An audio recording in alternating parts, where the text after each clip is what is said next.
Ada juga yang bilang musibah paling besar yang susah direlain tuh harddisk ke format bersama kenangannya. Jadi tiba-tiba harddisknya error dan di dalamnya banyak foto-foto tentang masa lalu. Terus ada juga yang bilang ketika memasukkan uang 1.000 yang ternyata uang 100.000 ke kotak amal. Masa itu musibah? Ada juga yang bilang musibah yang susah kita rela itu adalah Ronaldo pindah ke Juventus.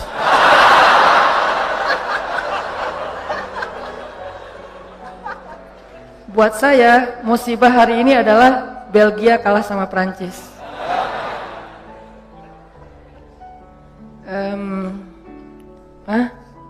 Ada yang bilang musibah itu adalah ketika sosok yang kita pilih gagal di pilgub.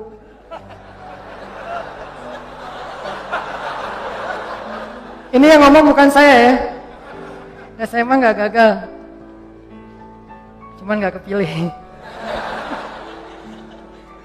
Terus ada juga musibah yang paling berat itu katanya gak di fallback.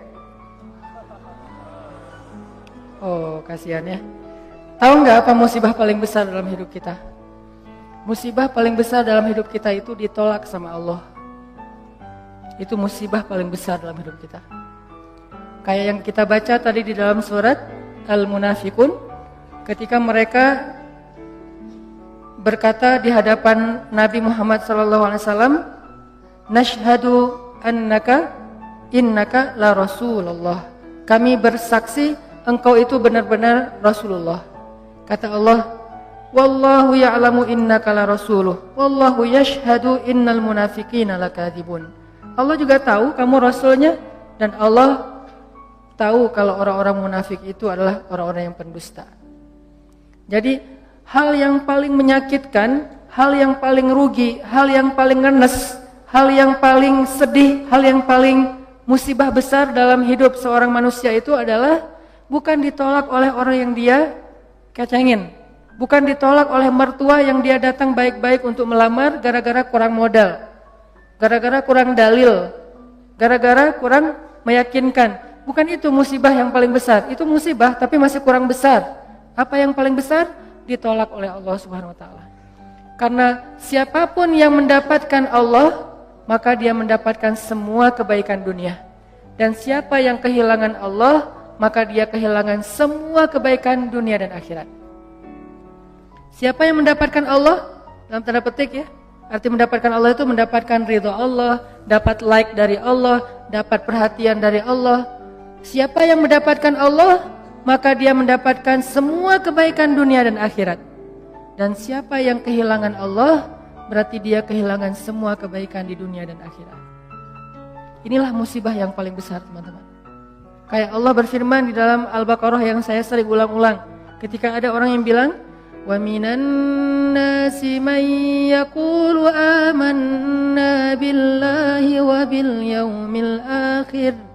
Di antara manusia ada yang mengatakan kami beriman kepada hari Allah dan hari akhir. Apa jawaban Allah?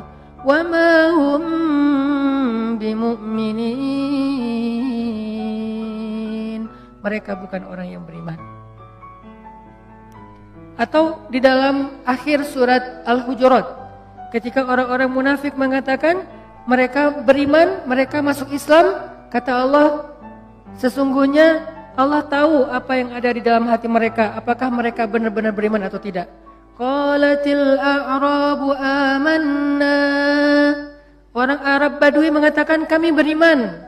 Qul lam tu'minu walakin qulu aslamna.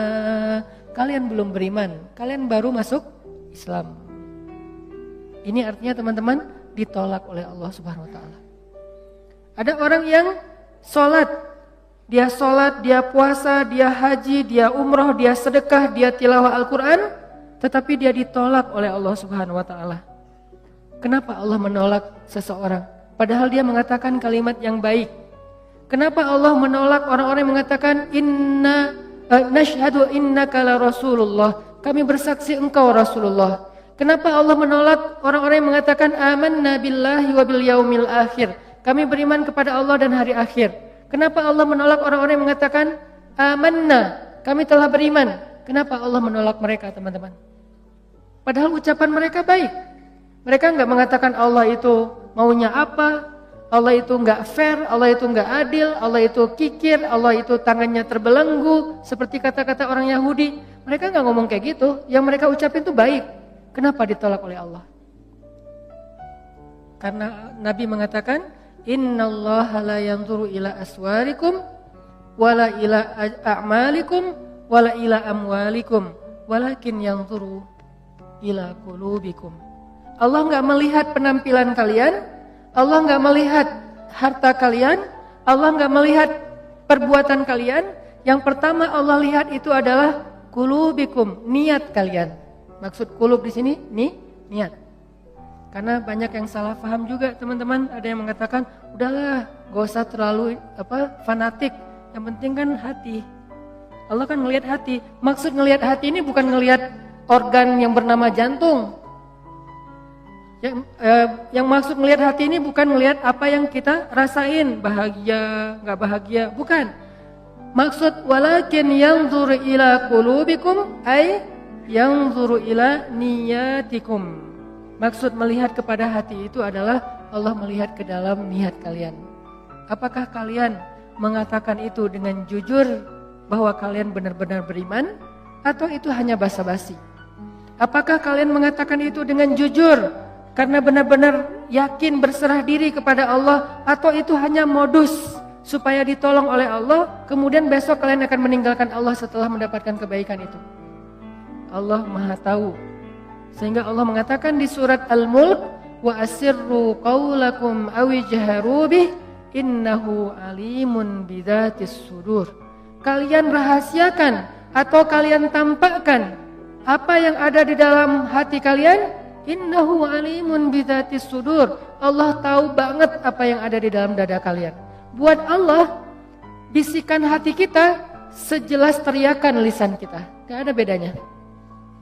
Kita teriak pakai mic, kita katakan, bohong, saya nggak percaya sama Allah.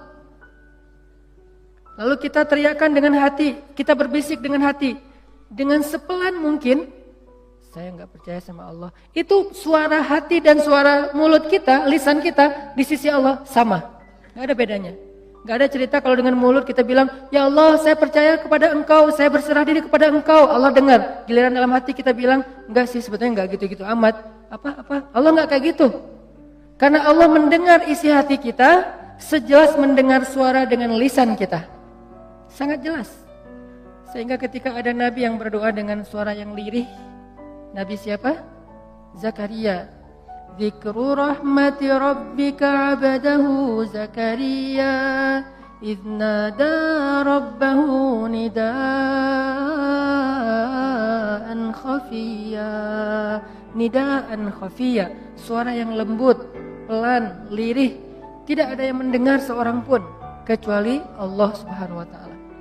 Allah mendengar dengan jelas. Bahkan kalau suara itu tersembunyi di dalam lautan yang gelap, lebih dalam daripada Danau Toba, gelap banget nih. Karena nggak mungkin ikan hut, ikan paus hidupnya di perairan yang dangkal, nggak mungkin. Dia hidup di perairan yang dalam, yang mungkin kedalamannya di bawah 1 kilometer. Bahkan kalau seseorang kemudian ditelan ikan hut, ikan paus, lalu ikan paus itu membawanya ke dalam lautan, di dalam samudra, tiba-tiba orang yang di dalam perut ikan itu bersuara, Subhanaka inni kuntu minaz zalimin, Subhanaka inni kuntu minaz zalimin. Pelan sekali, suara itu terdengar dengan jelas di arasy Allah Subhanahu wa taala. Jadi nggak ada yang tersembunyi dari Allah. Sehingga apa yang menyebabkan kita ditolak oleh Allah, teman-teman? Bukan ucapan kita kurang fasih, bukan bacaan Al-Quran kita kurang makhraj, kurang bagus tajwidnya, bukan ketika kita sholat gerakan kita kurang sempurna, bukan. Tapi hati kita yang kurang ikhlas, itu penyebab seseorang ditolak. Bisa jadi gerakan sholatnya sempurna, bisa jadi bahasa Al-Qur'annya ketika dia membaca indah sekali, kalau hatinya tidak seperti yang dia ucapkan, kalau hatinya tidak ikhlas kepada Allah, Allah tolak semuanya. Sehingga salah satu di antara 3 orang yang pertama masuk neraka padahal dia soleh siapa? Qari'ul Quran, orang yang membaca Al-Quran dengan baik. Hafiz 30 juz dengan 10 qiraat plus riwayat. Kan ini gak mudah kan? Hafal 30 juz, 10 qiraat pakai riwayat. Karena saya pernah ngalamin sulitnya mencari atau mendapatkan riwayat Al-Quran itu susah banget. Saya termasuk orang yang belum berhasil mendapatkan itu. Pernah saya mau daftar ke guru saya, Syekh Tariq Faris di Mesir. Syekh, saya pengen ngambil riwayat Al-Quran. Syekh senang karena beliau suka dengan bacaan saya. Ya udah sini, saya akan ajarin kamu. Syaratnya pertama, kamu hafal 1 buku. Ya, saya dikasih 1 buku, tebalnya 500 halaman. Isinya adalah syair. Kurang lebih 500 halaman, isinya syair. Dan syair itu berbunyi tentang cara baca Al-Quran. Huruf ini ketemu huruf ini, dibaca begini. Ayat ini wakafnya di sini, Nabi dulu wakafnya di sini. Ini bacanya dengan riwayat ini begini, riwayat itu begitu dan seterusnya. Tapi bentuknya syair, bahasa Arabnya matan. Syair 500 halaman kurang lebih disuruh hafal. Dikasih. Ternyata kita satu geng, saya beberapa teman-teman termasuk ada anak Mesir. Seminggu kemudian diuji sama Syekh. Ketika seminggu setelah itu kita datang ke Syekh, tiba-tiba anak Mesir teman saya, dia bilang, Syekh, saya sudah hafal syair itu. Buku tebal, dia hafal seminggu. Terus dites sama Syekh saya, lancar. Terus Syekh saya tanya ke saya, Hanan gimana? Syekh, daftar isi juga belum? Daftar isinya aja belum kehafal, dia udah hafal 1 buku. Saking susahnya mendapatkan riwayat Al-Quran. Jadi kalau ada orang yang hafiz Al-Quran pakai riwayat, itu keren banget tuh. Tapi sekeren itu, sedahsyat itu, sesulit itu dia memperoleh 1 riwayat Al-Quran, kalau nggak ikhlas, habis semuanya. Riya sedikit aja, riya itu nggak perlu ke ribuan orang, 1 orang cukup. Karena riya itu kan nggak harus, saya riyanya cuma 1 orang doang kok, masa hilang sih? Enggak, 1 orang aja kalau kita riya, habis. Apalagi riyanya kepada ribuan orang. Saya pernah ceritakan gimana sulitnya menjaga ikhlas. Ikhlas itu gampang, yang susah itu menjaga ikhlas. Di awal, insya Allah ikhlas. Gak mungkin juga kita di awal pengen riya, kan gak mungkin ya. Usolli sunnata tahiyatul masjid ri'a an-nas. Kan gak ada ya. Saya sengaja sholat sunnah tahiyatul masjid karena pengen pamer aja. Allahu Akbar, kan gak mungkin kan. Gak ada di antara kita yang sengaja beramal karena pengen riya. Kita gak di level itu, insya Allah itu bukan level kita. Kita 1 level di atasnya. Di awal ikhlas. Pasti kita mengatakan lillahi ta'ala, karena Allah. Tapi masalahnya di setengah ketika kita lagi ngerjain itu. Ketika kita lagi sedekah lewat kenceleng, dari ujung kita lihat 1.000, 2.000, 5.000, paling banter 10.000. Kita 100.000 gitu kan. Pas ngeluarin, asa gak rela ya 100.000 tapi gak ada yang lihat. Akhirnya kita sok ikhlas. Bukan ikhlas, so ikhlas, ditutup di depan biar gak kelihatan, tapi di belakang orang pada ngelihat. Ya. 100.000. Terus nggak dimasukin semuanya, harus ada sisanya, terutama yang bagian angka. Geser aja ke sebelah, biar dilihat, 100.000. Pura-pura ikhlas. Ini namanya meriakkan keikhlasan. Meriakkan keikhlasan. Jadi gak gampang teman-teman untuk ikhlas. Makanya untuk menjaga keikhlasan. Makanya kita berlindung kepada Allah. Ya Allah, jangan tolak saya gara-gara saya tidak mampu menjaga ikhlas. Saya beristighfar, minta ampun kepadamu ya Allah kalau saya pernah riya. Karena kalau ditolak sama Allah, udah kita gak dapat kebaikan apa-apa. Di dunia maupun di akhirat. Kalau Allah menerima kita, maka kita diberikan kebaikan dunia dan akhirat. Wa innama likulli imri'in ma nawa. Semua orang mendapatkan sesuai dengan apa yang ada di dalam hatinya, niatnya, apa yang dia niatkan. Faman kanat hijratuhu ilallahi wa rasulih, fa hijratuhu ilallahi wa rasulih. Kalau Allah menerima kita, kita minta apa aja Allah kasih. Tapi kalau Allah menolak kita mau jungkir balik di Raudhah malam Jumat, bulan Ramadan, pas lagi Lailatul Qadar, gak akan diterima oleh Allah. Kenapa? Udah ditolak.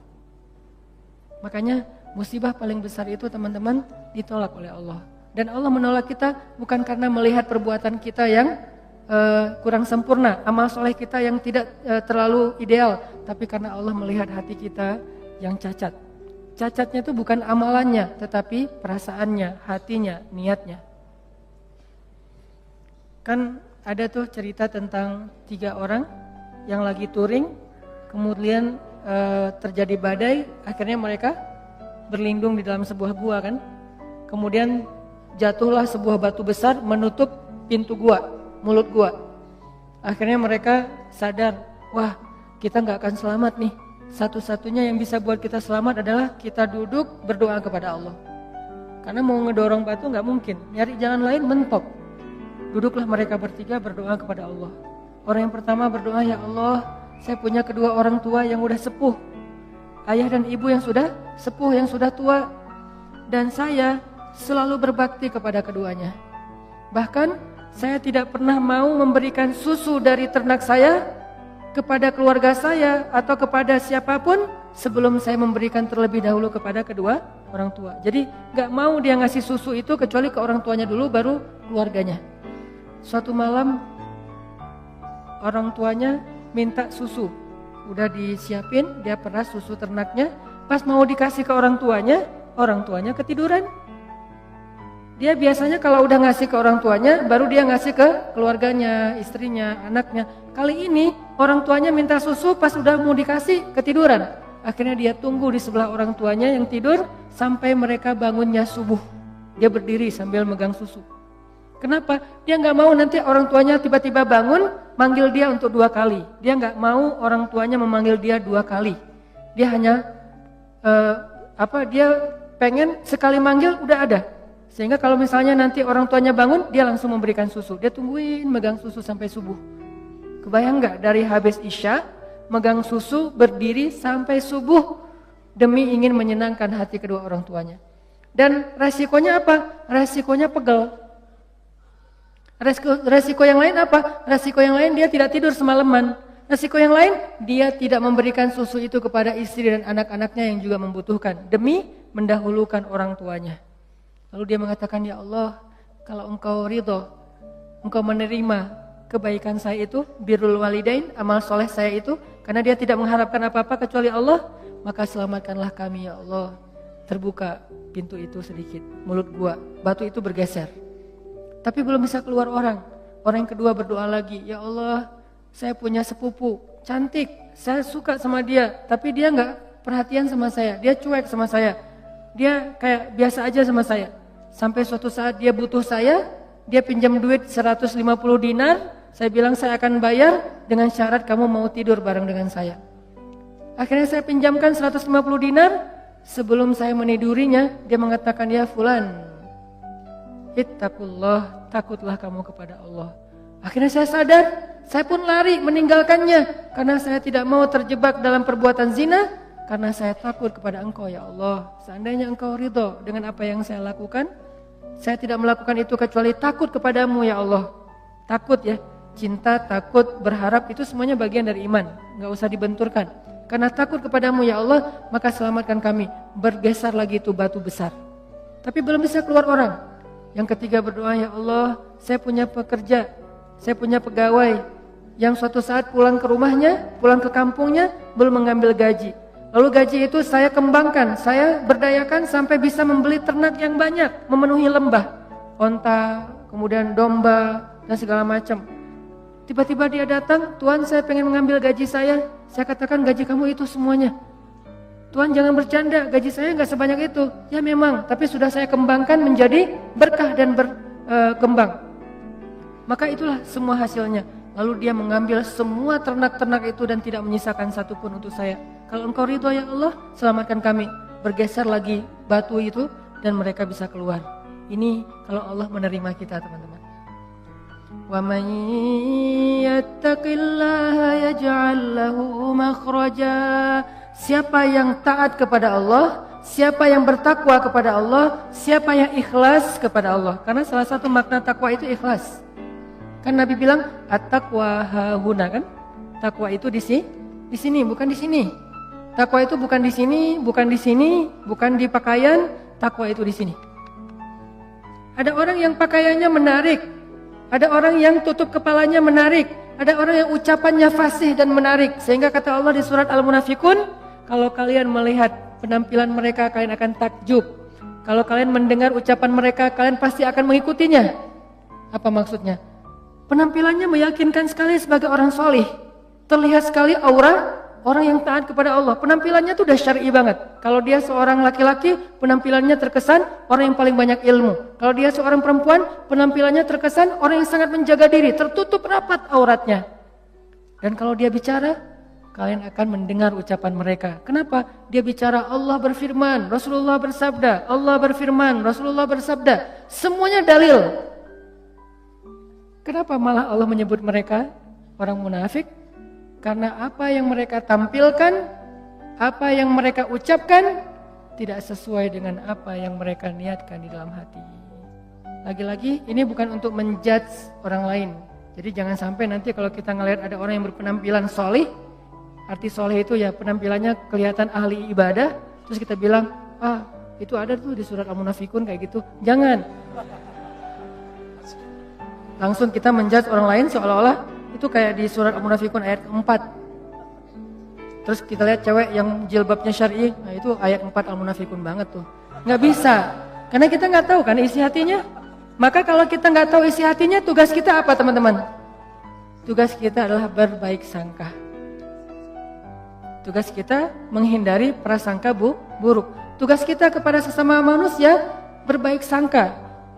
Dan tugas kita kepada diri kita sendiri adalah muhasabah diri, memperbaiki diri kita sendiri, menghitung-hitung kesalahan kita sendiri. Kalau orang lain jangan cari-cari kesalahan, apalagi dihitung-hitung. Wala tajassasu, jangan cari-cari kesalahan orang lain. Sehingga kalau ada teman kita postingannya tuh bagus, tapi ada celah sedikit aja, itu yang dikomentarin. Padahal bukan itu inti dari postingan tersebut. Nah ini berarti tajassus. Apakah kita lupa dengan ayat itu? Padahal itu ayat yang paling populer di surah Al-Hujurat. Sampai Allah mengatakan, maukah kalian memakan bangkai saudara kalian sendiri sementara kalian merasa jijik? Ini artinya gak bisa kita menjudge orang lain. Ini lebih ke diri kita sendiri. Ternyata Allah gak ngelihat dulu penampilan kita, walaupun itu nanti akan dilihat, cuman bukan yang pertama. Kalau ini beres, baru dilihat yang penampilan, dilihat ucapan, dilihat perform kita. Kalau ini udah beres. Kalau ini